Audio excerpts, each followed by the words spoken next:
Olá, graça e paz. Esse é o programa Texto e Contexto, um programa da TV Viva Promessa, onde nós conversamos sobre temas de natureza doutrinária e teológica. Eu sou o pastor Eleilton e é uma alegria ter você por aqui. Nos programas Texto e Contexto dessa temporada, nós estamos falando sobre a doutrina do juízo investigativo e estamos apresentando aqui alguns equívocos dessa doutrina. Este é o 6º programa desta temporada e o último deles, tá?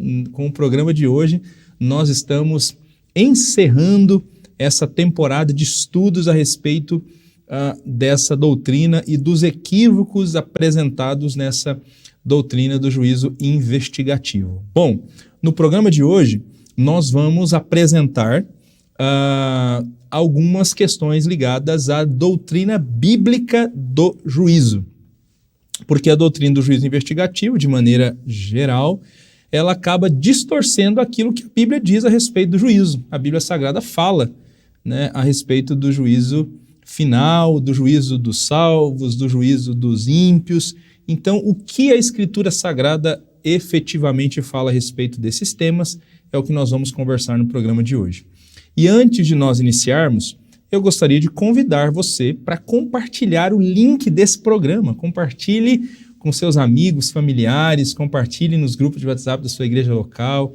Avisa o pessoal que o programa Texto e Contexto começou, para que eles também sejam abençoados por esse conteúdo. Bom, vamos lá então para o programa de hoje, que é o último equívoco, distorção na doutrina do juízo. Bom, para quem tem acompanhado a gente desde o início dessa temporada, você já sabe que quando nós falamos aqui de doutrina do juízo investigativo, nós estamos falando da doutrina também chamada de julgamento pré-milenial ou de julgamento pré-advento. Diz respeito a um suposto julgamento que Cristo Jesus estaria fazendo no santuário celestial, no lugar santíssimo do santuário celestial, desde 1844, tempo a partir do qual ele iniciou uma nova fase do seu ministério sacerdotal, em que ele foi para o lugar santíssimo, assim como acontecia no dia da expiação do Antigo Testamento, que uma vez por ano o sumo sacerdote entrava no lugar santíssimo para oferecer uma oferta por ele, por todos os filhos de Israel e também para o próprio santuário. Em 1844, estava se cumprindo o que esse dia da expiação do Antigo Testamento apontava. Então, nós começamos a viver o grande dia da expiação antítipo. Então, essa doutrina ensina exatamente isso. Jesus começou, então, em 1844, a fazer essa purificação do santuário. Como ele vai fazer a purificação do santuário? Ele vai fazer apagando o registro dos pecados dos servos de Deus. Esse juízo investigativo vai mostrar quem de fato tem que permanecer com seu nome no livro da vida.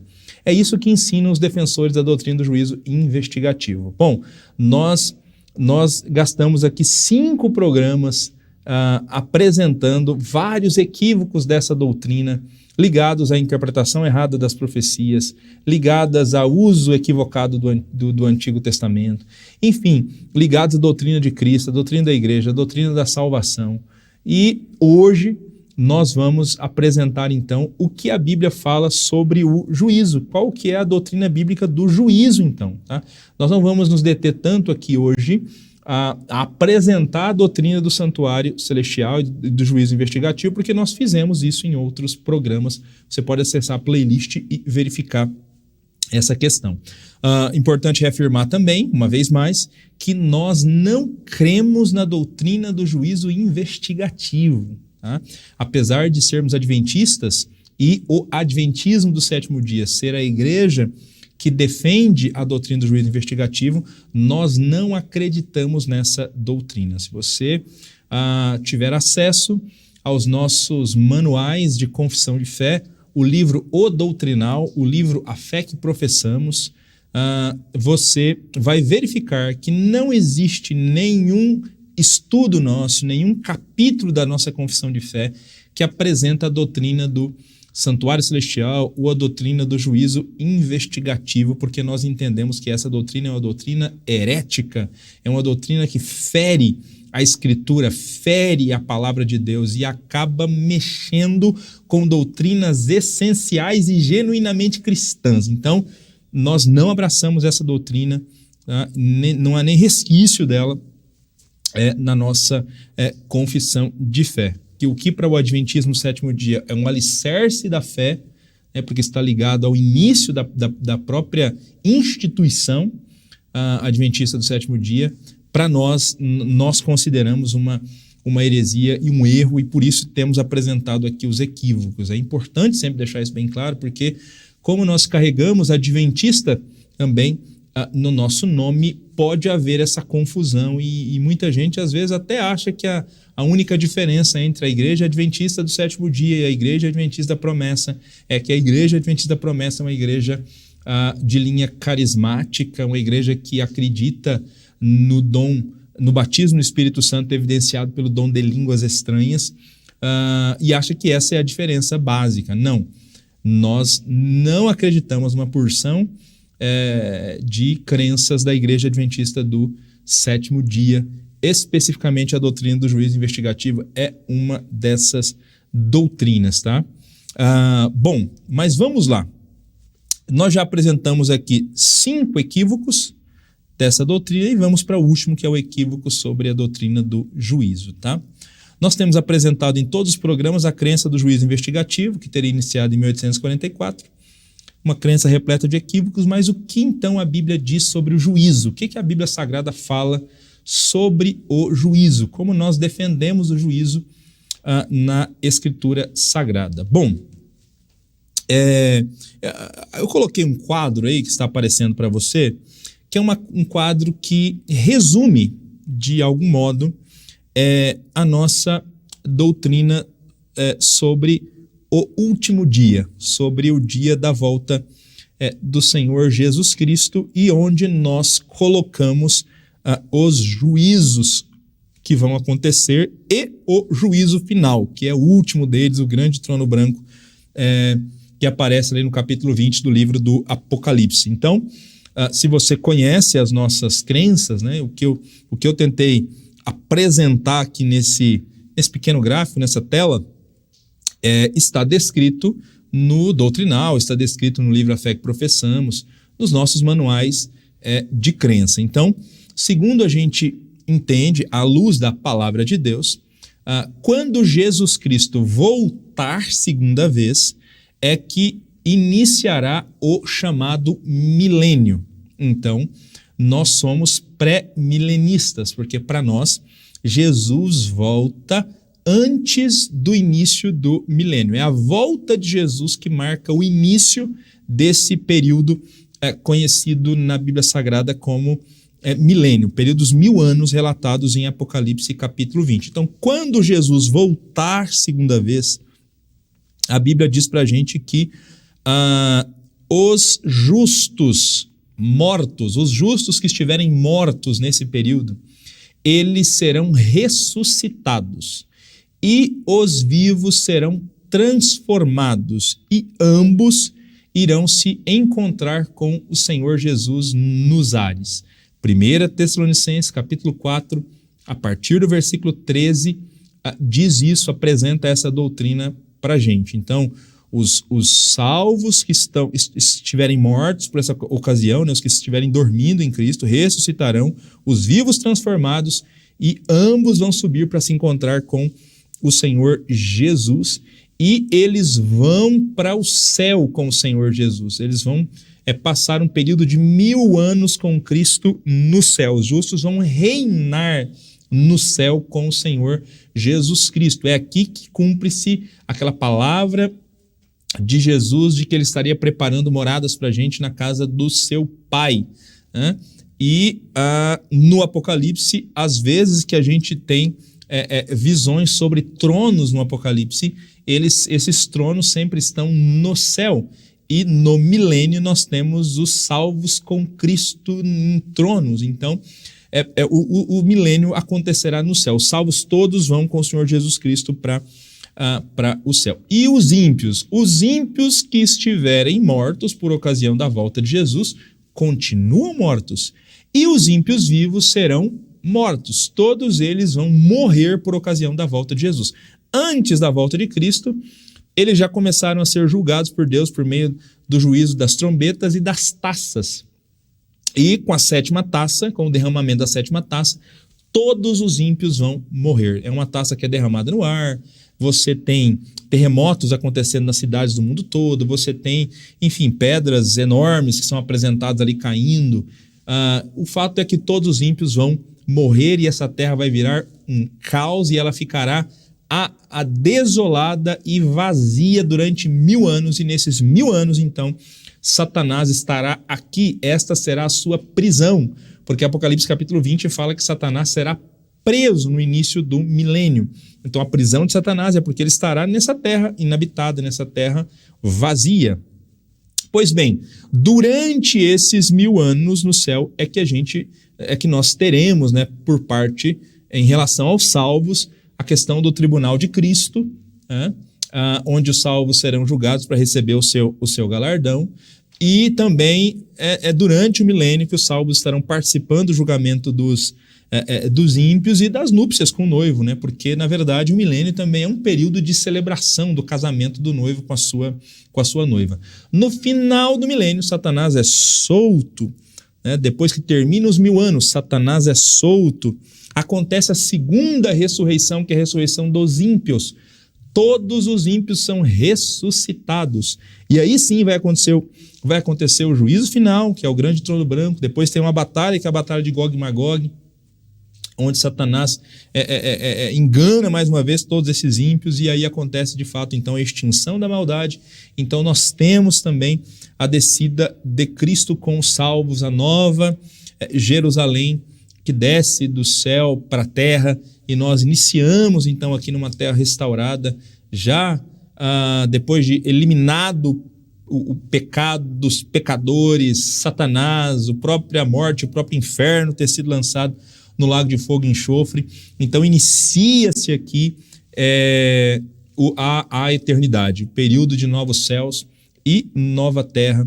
Bom, esse é o quadro geral. Agora, uma vez apresentado o quadro geral dessa doutrina, eu quero focar em alguns pontos específicos desse quadro geral que eu acabei de apresentar. Bom, a Bíblia ensina que há um juízo logo depois da morte física da pessoa.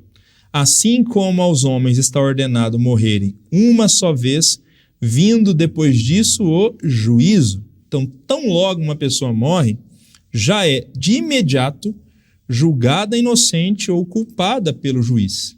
Se ela morreu em Cristo, obviamente ela é inocentada. Se ela morreu em Cristo, se é um salvo, é alguém que foi regenerado, que foi justificado pelo Senhor Jesus, é alguém que morreu salvo, e a coroa da justiça já lhe está reservada. A coroa da justiça aqui é um símbolo do prêmio que os salvos receberão em Cristo Jesus. Então a coroa da justiça está reservada a ela. Paulo tinha essa certeza quando ele morreu, e quando ele tem certeza que a morte está se aproximando e que ele será entregue como oferta de libação, ele diz que a coroa da justiça está reservada a ele, não só a ele, a todos que aguardam a vinda do nosso Senhor. Então, tão logo a pessoa morre, se ela é salva ou se ela experimentará o juízo e a morte eterna, isso já está decretado pelo justo juiz. Se ela morreu sem Cristo, ela será condenada porque não creu no nome único do Filho de Deus. Ninguém escapa desse juízo divino, né? O que a Bíblia Sagrada vai mostrar para a gente, entretanto, é que o momento em que o resultado desse juízo vai acontecer serão diferentes. Então, tão logo a pessoa morre, Deus já sabe. Deus não precisa fazer absolutamente mais nada para determinar se aquela pessoa é salva ou ímpia, não tem nenhum outro documento, nenhum outro arquivo que ele precisa ir atrás de registro para poder determinar a salvação ou não da pessoa. Já está decretada se ela é salva ou não. Não há nada mais que se possa fazer depois que uma pessoa faleceu, depois que uma pessoa morreu. Ela está aguardando simplesmente o dia da ressurreição. Então, o momento em que os salvos vão descobrir que vão receber de fato, né, vai se concretizar esse veredicto que já foi dado aqui por ocasião de quando ele creu em Cristo, né, e já morreu em Cristo, será por ocasião da volta do Senhor Jesus Cristo, tá?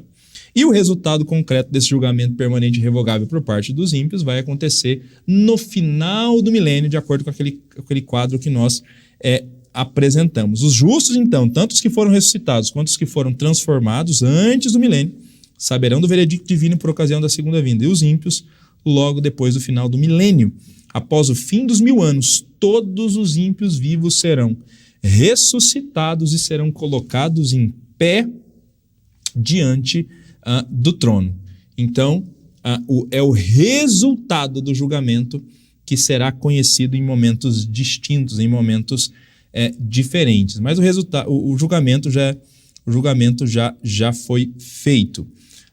No milênio, os salvos comparecerão ao tribunal de Cristo. Depois que Jesus voltar, os salvos todos foram reunidos, transformados, levados com Jesus, né?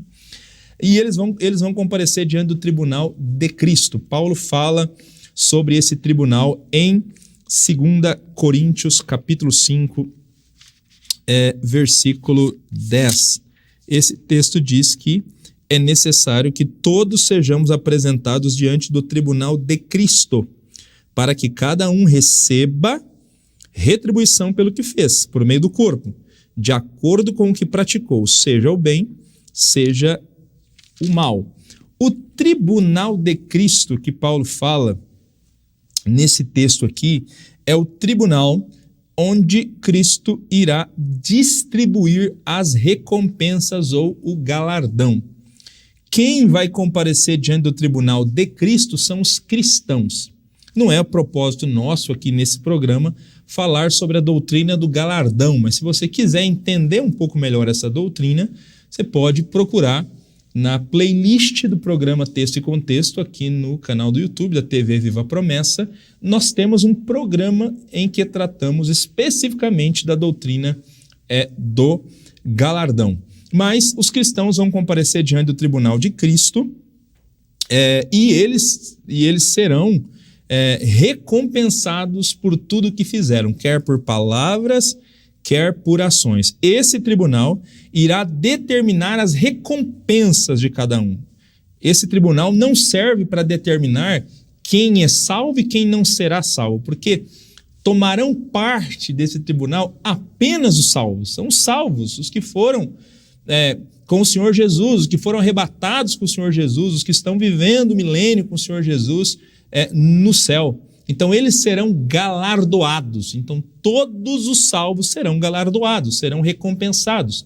A Bíblia não diz exatamente que recompensas são essas, né? Mas ela deixa claro que existirão recompensas. Então os salvos saberão quais serão as suas recompensas no tribunal de Cristo, que é esse tribunal para distribuir prêmios. Durante o milênio também, os salvos estarão assentados em tronos para julgar. A Bíblia fala da igreja julgando as tribos de Israel, julgando o mundo, julgando até os anjos. Jesus mesmo disse que os salvos participariam desse julgamento. De novo, esse julgamento dos salvos em relação aos ímpios não é um julgamento para determinar quem será ou não salvo. É óbvio que todos aqueles que não estão ali, que não estão vivendo o milênio, que não foram transformados ou não foram ressuscitados na primeira ressurreição, eles já estão condenados. Então, esse julgamento do qual os salvos estão tomando parte aqui durante o milênio, não é um julgamento para determinar quem será ou não salvo, porque as pessoas que estão sendo julgadas, todas elas são condenadas. Todas elas já foram condenadas pelo justo juiz.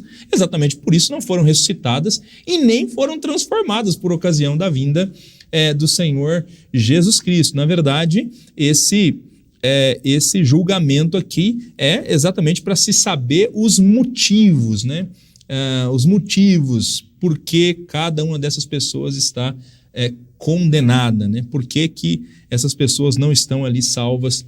Por que elas não fizeram parte da primeira ressurreição e nem da transformação? Então é muito mais uma questão de entender exatamente esses motivos, né, do que exatamente determinar se a pessoa ali está salva ou não está salva. No final do milênio, depois que se passarem os 1000 anos, então nós temos uma narrativa do grande trono branco do livro do Apocalipse. Após os 1000 anos, todos os ímpios vivos são ressuscitados e eles são postos em pé diante do trono. A Escritura diz, na sequência, então se abriram os livros. Ainda outro livro, o livro da vida, será aberto. Esse julgamento dos ímpios é o que chamamos de juízo final, porque depois desse julgamento não há mais juízo. Esse aqui é o último dos juízos. Então, o juízo final acontecerá depois do milênio. É chamado de juízo final, obviamente, porque não existe juízo depois desse julgamento aqui, depois do grande trono branco.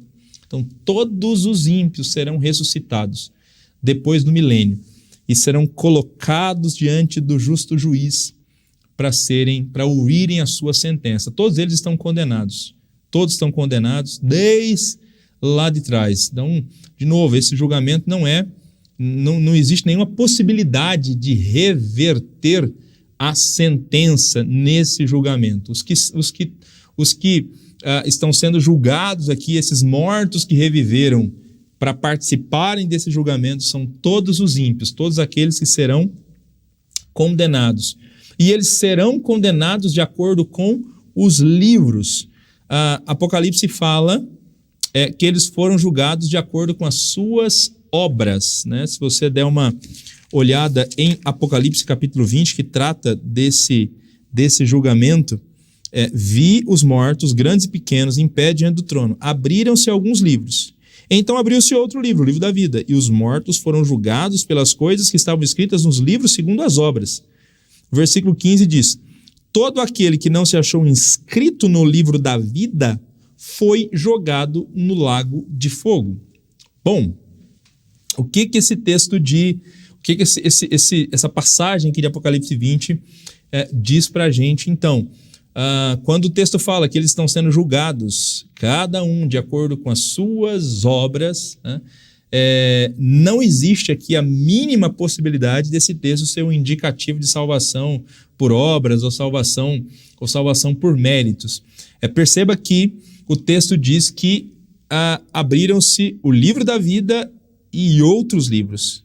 Quem não tem o nome no livro da vida está sendo julgado com base nos livros. Está sendo julgado com base nos livros. Então, ser salvo ou não ser salvo diz respeito a ter ou não ter o nome no livro da vida. Nós falamos aqui num programa dessa série que o livro da vida é o livro que contém o nome de todos os salvos, de todos aqueles que fizeram profissão verdadeira de fé no Senhor Jesus Cristo. Então, os que não têm o nome no livro da vida, porque ter o nome no livro da vida, então você tem os méritos de Cristo. Aquele que tem o nome no livro da vida, ele foi perdoado por Jesus, ele foi justificado por Jesus, a justiça de Cristo foi imputada a essa pessoa. Então não há condenação para aqueles que estão em Cristo Jesus. O julgamento do qual essas pessoas vão participar é um julgamento para definir o galardão, não tem nada a ver com salvação, porque a Bíblia não ensina salvação por obras. Em nenhum lugar da Escritura Sagrada nós temos esse ensino de salvação por obras. Nós somos salvos pela graça de Cristo Jesus. É o livro da vida do Cordeiro, porque os que estão nesse livro são aquelas pessoas que experimentam dos benefícios do sangue do Cordeiro que as perdoou.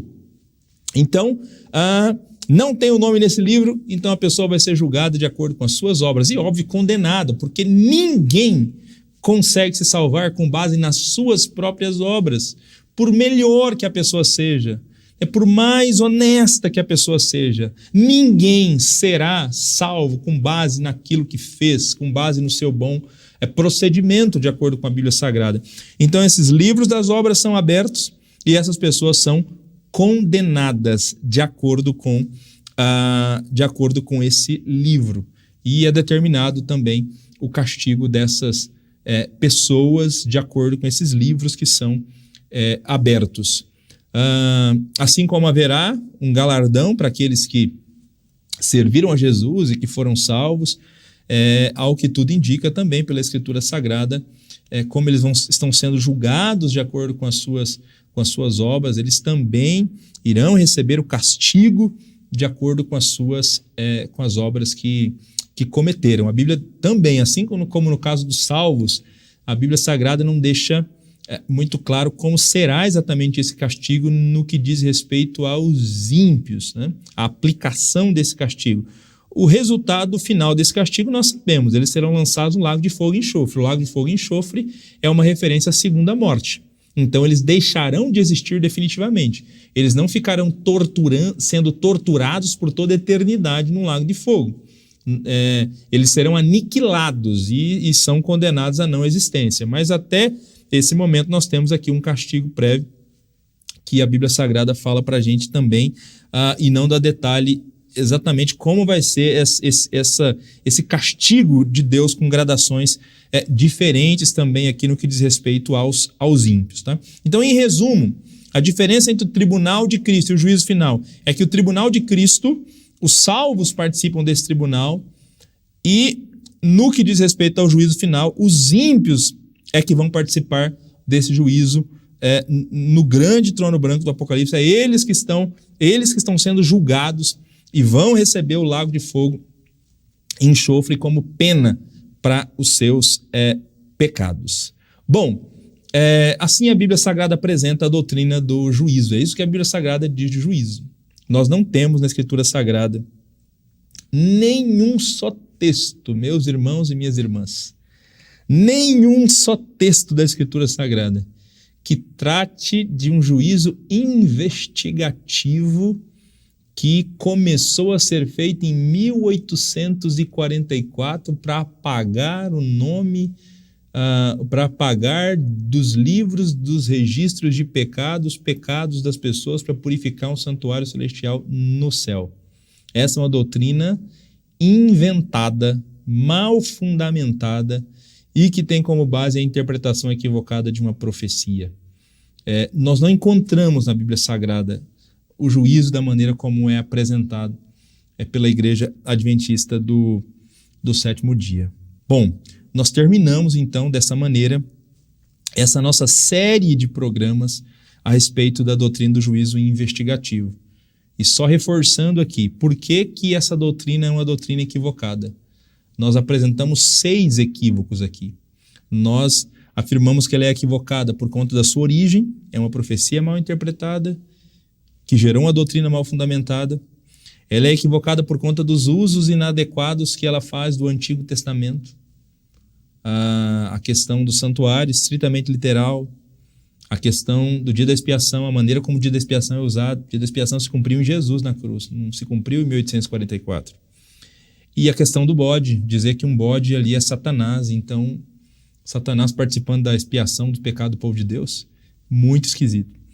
Ela é equivocada também porque ela traz muita confusão a respeito da obra de Jesus, esse negócio de separar o ministério sacerdotal de Jesus em 2 períodos, que depois da sua morte ele começou a atuar como sacerdote no ministério de intercessão, e a partir de 1844 ele foi para o Santíssimo. Gente, é esquisito isso, nós não temos isso no Novo Testamento. O Novo Testamento, Jesus é nosso sumo sacerdote desde sempre, e quando ele voltou para o céu para sentar-se à direita da majestade no céu, ele já entrou no lugar mais santo, se é que a gente pode dizer que tem algum lugar mais santo ali no céu, mas ele entrou no lugar mais santo, porque ele sentou à direita da majestade, ele está sentado à direita do Deus Todo-Poderoso. Não tem lugar mais santo que esse, gente, não existe lugar mais santo do que a direita do Deus Todo-Poderoso.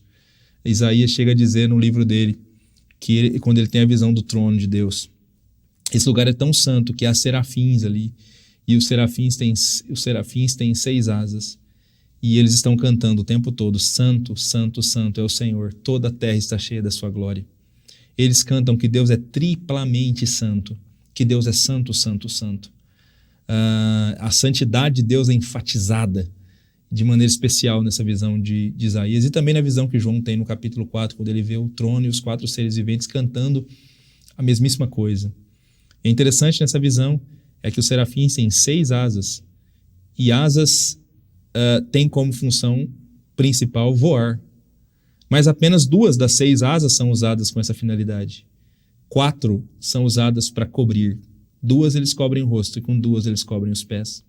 A santidade de Deus é tão elevada que até seres que nunca pecaram, até seres tão santos como os serafins, eles escondem o rosto deles diante da majestade de Deus, porque eles estão diante do trono de Deus, diante de um Deus que é santo, santo e santo. Jesus foi para a direita da majestade no céu. Jesus, como o próprio Deus, está ali também sendo adorado. Cantam para ele: Santo, Santo, Santo é o Senhor, e toda a terra está cheia da sua glória. Então, é muito estranho pensar que Jesus foi para um lugar no céu mais santo do que a direita da majestade, mais santo do que esse lugar no trono de Deus. Há interpretações equivocadas sobre a doutrina da salvação também, acaba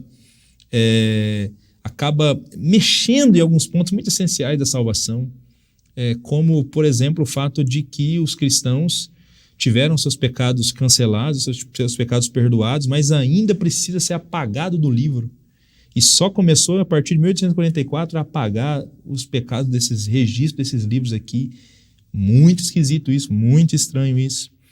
A missão da igreja também, desvios acerca da missão da igreja, entender que a igreja nesse último tempo é chamada para pregar exatamente essa doutrina, essa igreja remanescente que tem o espírito de profecia, para pregar essa doutrina do santuário celestial, né, e considerar todas as outras igrejas de Babilônia e com todas as suas filhas. É estranho também, distorce a missão da igreja. E por fim, como nós vimos hoje, a Bíblia Sagrada, quando nós apresentamos a doutrina do juízo à luz da Bíblia Sagrada, nós não temos menção a esses termos e a todas essas cenas que são apresentadas na doutrina do juízo investigativo. Bom, assim nós chegamos ao final dessa temporada, ao final dessa série. Eu queria orar com você, agradecendo a Deus por esse tempo que nós estivemos estudando a palavra dele e pedindo que ele continue nos ajudando e nos abençoando. Senhor, nós te glorificamos, meu Deus. Nós te exaltamos por essa oportunidade de estarmos finalizando essa temporada em que nós estivemos estudando sobre o juízo investigativo, essa doutrina do juízo investigativo, essa doutrina equivocada, essa doutrina que não tem amparo, não tem base na tua santa palavra, meu Deus, e que mexe com pontos muito fundamentais da fé. Meu Deus, não deixa o seu povo ser enganado por essa doutrina, meu Deus. Não deixa nenhum dos teus filhos que estão nos assistindo serem enganados ou dissuadidos com essa doutrina que é antibíblica, meu Deus. Eu lhe suplico, no nome de Jesus Cristo, nosso Senhor, ajuda-nos, Pai, a termos firme a convicção no nosso coração da nossa salvação, do perdão que recebemos em Cristo Jesus, nosso sumo sacerdote. Nós suplicamos isso para o Senhor, meu Deus. Ajuda-nos, que a gente continue caminhando, confiando no Senhor e glorificando o teu nome pela grande salvação, a tão grande salvação que nos alcançou em Cristo Jesus. É o nosso desejo, a nossa oração para a glória e honra do teu nome. Amém. Deus abençoe a sua vida, meu irmão, minha irmã, que o Senhor Jesus continue te guardando. Daqui a pouco tem o programa Mais Valor. Na próxima semana estaremos juntos novamente no Texto e Contexto, uma nova temporada de programas. Até lá, vá aproveitando aí a programação da TV Viva a Promessa junto com a sua família. Deus abençoe e um grande abraço.